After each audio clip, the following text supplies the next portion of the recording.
리걸마인드 연구소 100년 산수 시간입니다. 옛날에는 누구나 국민체조를 했었습니다. 간단한 동작이지만 모두 제대로 하는 것은 아닙니다. 매일 하지 않으면 잊어버리는 것이죠. 체조는 매일 계속 그리고 제대로 해야 합니다. 그런 의미에서 리걸마인드 연구소 100년 산수 시간에는 3살부터 103살까지 산수 공부를 하기로 했습니다. 리걸마인드 연구소의 산수 학습은 두뇌 기능을 향상시키는 두뇌 체조이기도 합니다. 먼저 1 더하기 1 여기에서 시작해 보기로 하겠습니다. 1 더하기 1은 몇이냐? 우선 말로 하면서 이렇게 써 놓았습니다. 1 더하기 1은 물음표다. 그러면 이 100년 산수를 하기 위해서 숫자 1을 숫자 2, 적어도 이러한 자연수는 알고 있어야 하겠죠. 1부터 10까지 헤아릴 수 있어야 한다. 1부터 100까지 헤아릴 수 있으면 더 좋습니다. 그 다음으로 알아야 하는 것이 이 등호 부분입니다. 우리는 이것을 1 더하기 1은 물음표 이렇게 읽습니다. 더하기라는 것은 당연히 덧셈 그런 뜻이 되겠죠. 이 등호 부분은 비단 어린 아이들만이 아니고 반드시 누구나 제대로 알고 있어야 하는 필수 상식이다. 이렇게 이야기할 수 있습니다. 어른이 돼서 이 등호의 의미를 몰라서 수많은 분쟁을 일으키고 또 정보를 제대로 이해하지 못하는 경우가 자주 있습니다. 잘 생각해 보면 등호를 몰라서 그랬구나 하는 부분이 분명히 있을 겁니다. 등호의 의미는 등호의 왼쪽이라고 하겠습니다. 등호의 왼쪽과 등호의 오른쪽이 같다. 이러한 약속이고 그런 약속을 기호로 표시한 것입니다.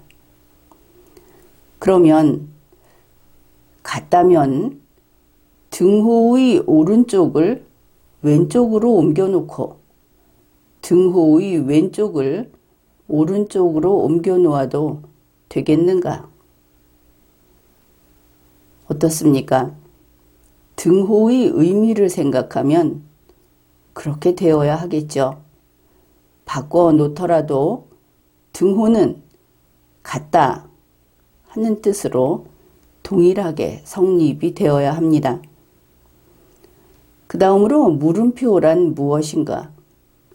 물음표는 이 안에 무엇이 들어갈지 아직은 밝혀내지 못했다.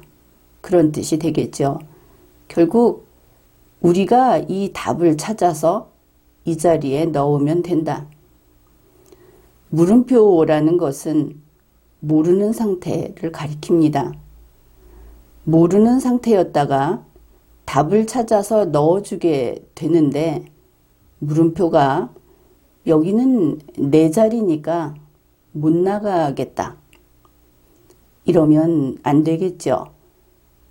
이것도 살아가는데 반드시 알아야 하는 약속입니다. 모르는 것은 알게 되면 알게 된 것으로 대체됩니다. 모르던 것이 그 자리를 유지할 수 없으며 모른다는 것은 세상 어디에도 안정된 자리가 없다. 그런 뜻입니다.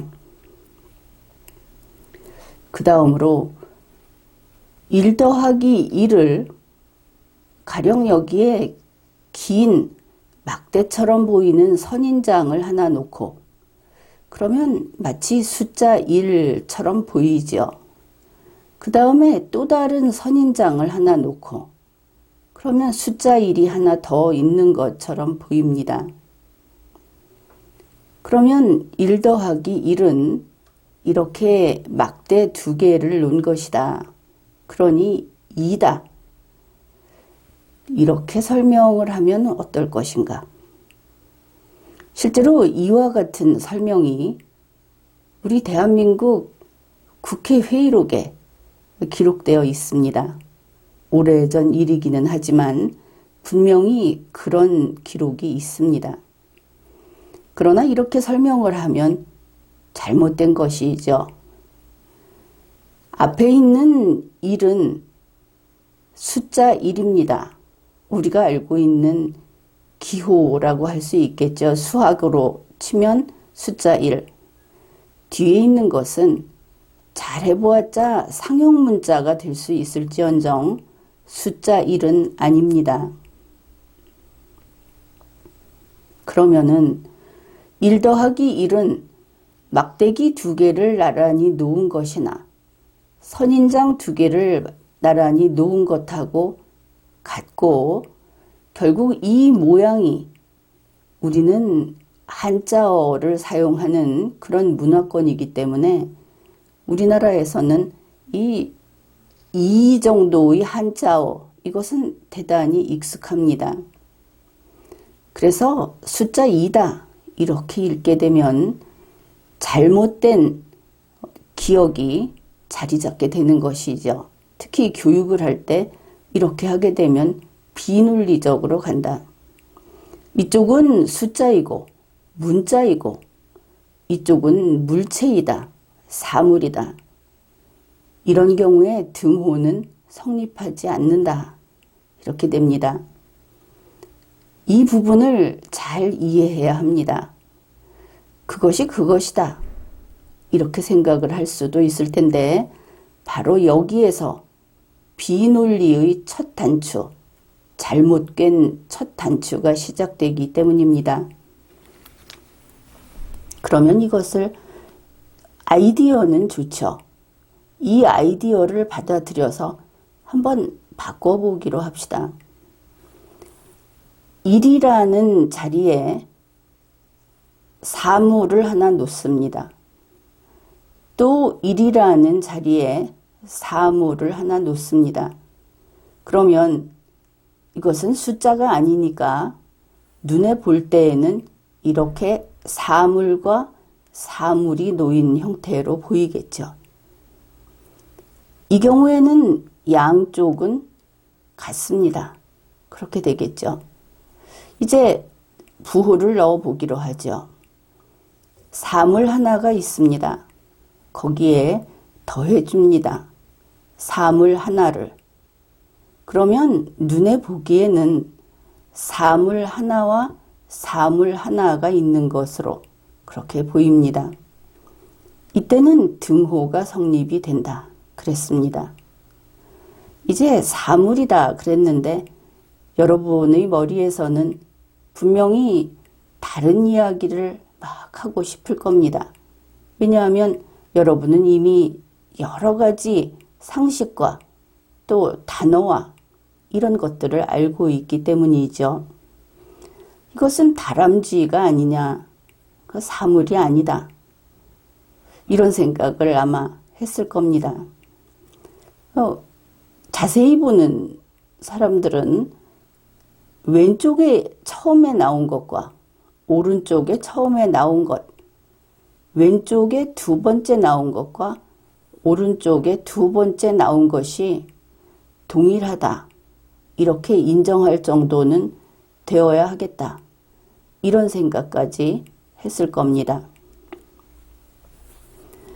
먼저 사물이다 그렇게 이야기를 했으니까 사물을 한 개 이렇게 말할 수 있겠죠. 사물 한 개에 또 사물 한 개를 더했다. 그랬더니 한 개, 두 개, 사물 두 개가 되었다. 이렇게 볼 수 있겠죠. 앞에서 백년산수는 1부터 10까지는 헤아릴 수 있어야 한다. 그렇게 이야기를 했죠. 그러니까 한 개, 두 개라는 개념은 알고 있어야 하는 겁니다. 한 개 더하기 한 개는 두 개가 된다. 숫자가 아니죠. 사물로 헤아리고 있습니다. 거기까지는 맞습니다. 그런데 왜 가위표를 해 놓았을까? 바로 조금 전에 이야기했던 다람쥐는 헤아리는 그 단위가 개가 아니다. 이런 부분에서 가위표를 할 수 있었겠죠. 물론 개라고 하는 것은 모든 사물, 숫자로 헤아릴 수 있는 모든 물체, 거기에 다 사용할 수 있습니다. 그러나 우리는 특별히 어떤 종류에 대해서는 독자적인 그러한 단위를 쓰고 있죠. 다람쥐는 동물이다. 그러면 마리를 쓴다. 이렇게 알고 있습니다. 바로 그렇습니다. 다람쥐 한 마리에 다람쥐 한 마리를 더하면 다람쥐 한 마리, 두 마리, 두 마리가 된다. 이때 등호가 성립하죠. 다시 이렇게 물체를 둔 다음에 다시 숫자로 바꿔봅시다. 이 결과 또 다른 것으로 한번 바꿔보고 그 다음으로 넘어가기로 하죠. 소나무 한 개에다가 소나무 한 개를 더하면 소나무 한 개, 두 개가 되겠죠. 여기에서 또 무엇이 틀렸습니까? 바로 단위가 틀렸다. 소나무는 한 그루라고 헤아립니다. 소나무 한 그루에 또 소나무 한 그루를 더하면 소나무 한 그루, 두 그루가 된다. 다른 것을 물체로 바꾸어서 헤아려 봐도 동일하다. 그것을 알 수 있죠. 따라서 1 더하기 이것을 한 개가 있다. 한 마리가 있다 하는 것을 1로 표기하고 동일하게 1로 표기하고 하나, 둘이 있을 때 2로 표기하게 되면 1 더하기 1은 2로 됩니다. 제일 처음에 1 더하기 1은 물음표라고 했죠. 이제 1 더하기 1은 2라는 답을 알아냈습니다. 물음표일 때는 모르는 것이었다 했었는데 이제 2라는 답을 알게 되었습니다. 앞에서 어떤 원칙이 있다고 했습니까? 모르는 것은 아는 것에게 자리를 내어준다 그랬죠. 그 전에 이 물음표의 자리에는 2가 들어가는 것이 맞다. 누구나 그렇게 이야기를 할 겁니다. 그렇습니다. 답은 2가 들어가야 하는데 그때 물음표는 여기에서 물러나지 않겠다고 저항을 해서는 안 된다. 모르는 것은 아는 것에게 항상 자리를 내줘야 한다. 그것을 기억해 둡시다.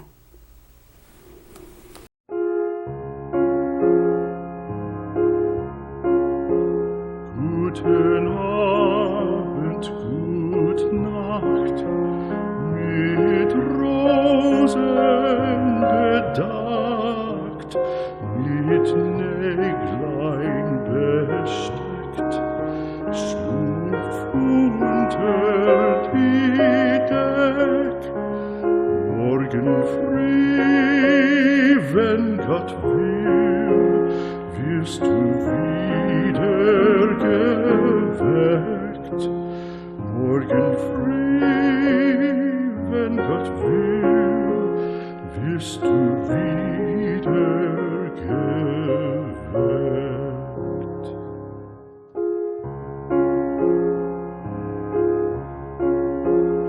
Guten Abend, gute Nacht, von Englein bewacht, die zeigen im Traum dir Christkindleins Baum. Schlaf nun selig und süß, schau im Traums Paradies. Schlaf nun selig